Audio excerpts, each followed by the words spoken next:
Sergeant Bertolf, right? Who's actually committed a crime. He's now back on active duty as this past early as last week, late last week, and we have a Marine in a jail cell in Mexico. Why is that? Good question. Excellent question. Go ahead, finally Stephanie. got released. Well, I have to really watch what I say there because of my husband's career.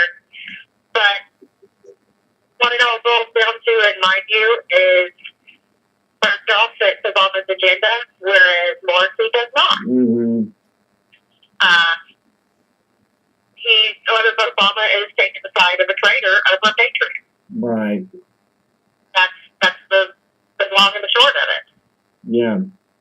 Yeah, and another question I have for you too, with this Ebola incident. I don't want to, obviously you got a husband as a military, but what overall from your own personal experience, what are the military saying about going to Africa and knowing that you're going to get Ebola? Good question. That's an excellent question. Go ahead, Stephanie. I don't really have much on that. We are currently at a training base, so I don't have to worry about my husband deploying. And so far as I know, no one here where we are has deployed, thankfully. But on the Ebola, let me give you something that my husband and I were discussing the other day.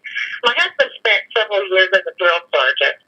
And all it would take, we have a lot of West African soldiers that join the U.S. military. Mm-hmm. They go through basic training in the States. All it's going to take is for one of those trainees to get into a basic training facility. They have a low-grade fever, and with just low-grade fever, they're told to suck it up. Yeah. You have a bunch of people in the same place. They have what's termed as the crud, the private crud. Every time you get a new group of soldiers into training, they always get sick. Never fails. Mm-hmm. So your first initial thought as a trainer is to suck it up. You're not backing. Well, by the time that it would be realized that it's more than just the crud, that it could possibly be or is Ebola, that soldier will have been around hundreds, if not thousands, of other trainees, other military personnel. Wow. And that's all it's going to take for it to blow up. Then you're going to have, because you got to think, you've got your drill sergeants, you've got everybody else that helps with the training, you've got your support personnel that all have contact with these privates as they're coming into the train. Right. Well, these people are going back to their families. They don't necessarily all live on post. They've got kids. And, as we've seen with the incident in Texas, even when you're taking precautions, it can be spread. Well, if you're in close quarters, where, pardon the term, but if you're standing up the butt with 100 other guys, you're going to have the transmission of fluids. You're going to have other people sweat on you. God forbid you be doing hand-to-hand sparring and you get somebody else's blood on you. It's very close quarters. That would be probably one of the worst-case scenarios for our military, would actually be having someone come in for basic training. Yeah. And be infected. That is a scary, scary situation. Yeah. And why isn't there, how come, I'm surprised, my Fox News have brought that up. Yeah, I'm surprised. I'm really shocked. Not even Sean Hannity, Mark Levin, Glenn Beck, they have not even talked about that at all. I haven't heard about that at all whatsoever. Nobody's talked about that very issue. Nobody has. I'm glad he brought it up because it needs to be brought up. I mean, that's pretty darn serious. Think about it. It really is.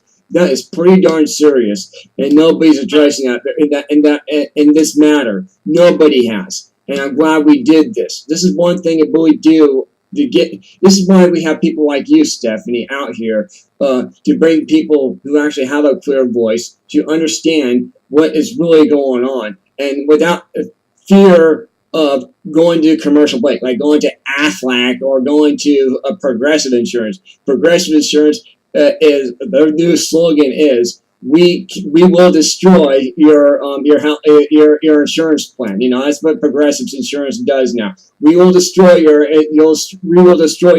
insurance coverage. That's what they do now. That's what Progressive Insurance and Aflac. We're not covered. We will not cover you. Aflac, we will not cover you. There you go. Aflac. You know, it's funny that you mentioned Aflac because I'm standing out in my backyard right now and I am looking at the Aflac building. Oh, wow. Wow. Yeah. So just kind of funny that you mentioned Aflac by name because I am no shit standing here. Wow. At the Aflac building. Oh, wow. Wow. But you know that the owner and CEO has a mansion built on top of their parking garage. Right. Yeah. Anyway. That's crazy. A little bit of info, but yeah, that's an interesting info. Yeah, it tells you they're spending his money on elaborate stuff, not on the customer. As you know, it's all about. I hate to say this, all about now. Also about advertising, not about helping the customer. It's unfortunate. It really is. It's unfortunate. It's sad. You know, with the whole insurance thing, Obamacare, especially. Don't even get me started on that. Yeah, I know. I read here a while back where there was an elderly gentleman who was being forced to carry insurance coverage that he will never need. Right. That he could not possibly use. I can't remember which particular coverage it was, but it was a coverage that only a woman would use. Mm-hmm.